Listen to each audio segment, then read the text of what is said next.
इस न्यूज़ में हमको बात करनी है आइसोब्यूटेनॉल ब्लेंडिंग के बारे में। ये समाचार यूपीएससी सिविल सर्विसेज के लिए भी एक इम्पॉर्टेंट न्यूज़ है, एज़ वेल एज़ जितने भी आपके दूसरे अपकमिंग कॉम्पिटिटिव एग्जामिनेशंस हैं, हाई चांसेस है कि यहाँ से कुछ ना कुछ पूछ लिया जाए।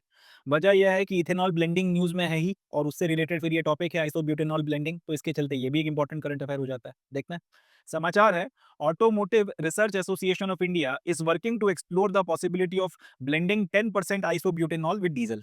तो automotive research association of India जो है, जो भारत में जितने भी आपके ऑटोमोबाइल सेक्टर में जो भी रिसर्च होती है उसमें एक अग्रणी संस्थान है, ये लोग कोशिश कर रहे हैं कि किसी तरीके से डीजल में 10% आइसोब्यूटेनॉल की जो ब्लेंडिंग है वो हो सकती है, नहीं हो सकती, इस पूरी चीज़ को स्टडी करें और अगर हो सकती है तो कितना फिजिबल है, करने के बाद में व्हीकल में डालकर आप इस्तेमाल कर सकते हैं, नहीं कर सकते, इन सारी चीज़ों को स्टडी ये लोग कर रहे हैं।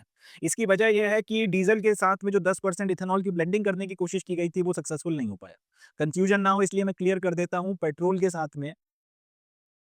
के साथ में 10% इथेनॉल की ब्लेंडिंग सक्सेसफुल हो चुकी है और उसके बाद में अब तो 20% के भी आसपास जो है शायद इथेनॉल की ब्लेंडिंग की जा रही है। तो पेट्रोल के साथ में इथेनॉल की ब्लेंडिंग सक्सेसफुल है और सरकार उसको जो है कमर्शियली लागू भी करने वाली है, वो उसको मार्केट में भी लाने वाले हैं। मगर डीजल के साथ में इथेनॉल को ब्लेंड करके उनका जो प्लान था कि हम लोग डीजल को भी बेचना शुरू कर दें, वो सक्सेसफुल नहीं हो पाया। जो डिजायर्ड रिजल्ट था वो नहीं मिल पाया।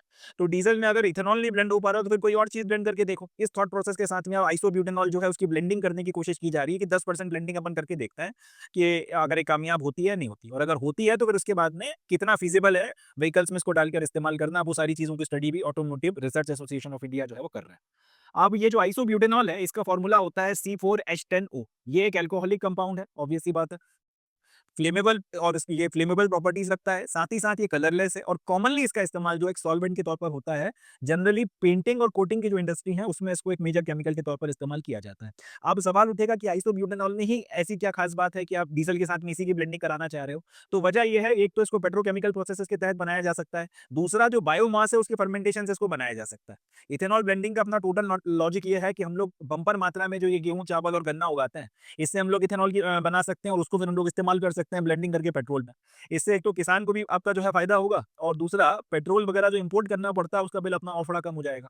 अब प्रॉब्लम यह है कि जितना पेट्रोल बिकता है उसी मात्रा में अगर आप देखेंगे ट्रक और बाकी सारी चीज़ों में डीज़ल भी खूब इस्तेमाल होता है। डीज़ल के साथ में मगर ये आपकी इथेनॉल की ब्लेंडिंग कामयाब नहीं हो पाई। अब आपकी कोशिश ये है कि अगर इथेनॉल की ब्लेंडिंग नहीं हो सकती तो ये जो बायोमास है, जो इतना सारा अपने पास में इकट्ठा होता है, इसके फर्मेंटेशन से कोई दूसरी चीज़ अगर बनाई जा सके और वो अगर डीज़ल के साथ में ब्लेंड हो जाए तो बताओ।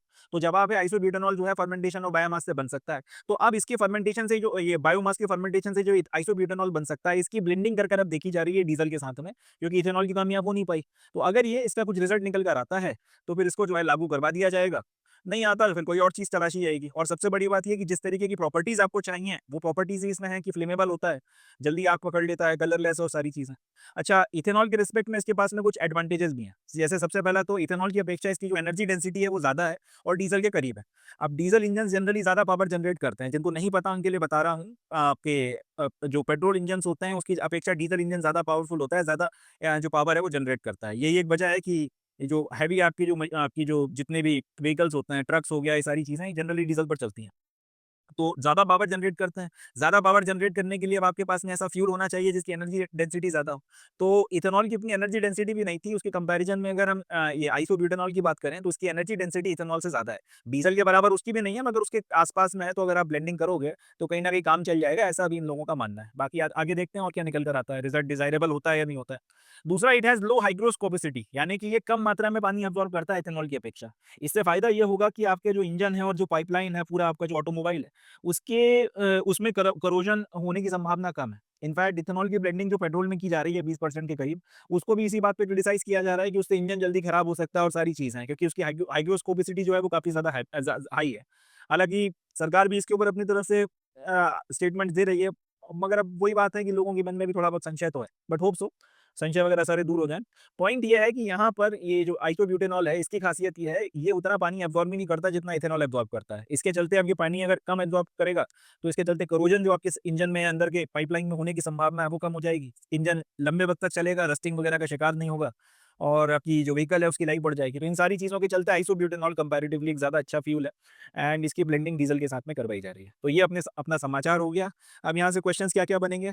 पहला तो यही बनेगा कि इथेनॉल की ब्लेंडिंग जो है, वो क्या दोनों पेट्रोल और डीज़ल में की जा रही है? जवाब है नहीं, इथेनॉल की ब्लेंडिंग सिर्फ़ पेट्रोल में की जा रही है, डीज़ल में इथेनॉल की ब्लेंडिंग कामयाब नहीं हो पाई। तो उसकी जगह पर फिर अब किसकी कोशिश है? आइसोब्यूटेनॉल की ब्लेंडिंग कराने की कोशिश है। आइसोब्यूटेनॉल कैसे बनता है? एक तो पेट्रोकेमिकल प्रोसेस के थ्रू बनता है, दूसरा फर्मेंटेशन और बायोमास से बनाया जा सकता है। इसका फॉर्मूला क्या है? C4H10O किस तरीके का कंपाउंड है? अल्कोहलिक कंपाउंड है, साथ ही साथ कलरलेस होता है मगर इसमें फ्लेमेबल प्रॉपर्टीज हैं। जनरली इसका इस्तेमाल कहाँ पर होता है? कोटिंग एजेंट के तौर पर या पेंटिंग इंडस्ट्री में जो है एक डिसॉल्विंग एजेंट के तौर पर, एक सॉल्वेंट के तौर पर इसका इस्तेमाल किया जाता है। इथेनॉल की अपेक्षा इसकी एनर्जी डेंसिटी ज़्यादा है, प्लस हाइग्रोस कोफिसिटी जो है वो कम है, मतलब कम पानी एब्जॉर्ब करता है। तो हाई इससे संभावना ये है कि ये कम आपका इंजन जो है खराब करेगा, रस्टिंग वगैरह की संभावना उतनी नहीं है जितना इथेनॉल ब्लेंडिंग में निकल कर आ रही है, जिसकी होने की संभावना व्यक्त की जा रही है। तो इन सारी चीज़ों के चलते आइसोब्यूटेनॉल C4H10O भी एक अच्छा जो है अल्टरनेटिव साबित हो सकता है इथेनॉल ब्लेंडिंग का डीजल के केस में, और हो सकता है इसके अच्छे रिजल्ट्स निकल कर आएँ। Let's hope for the best. चलें, that's it from this news. Next news देखते हैं।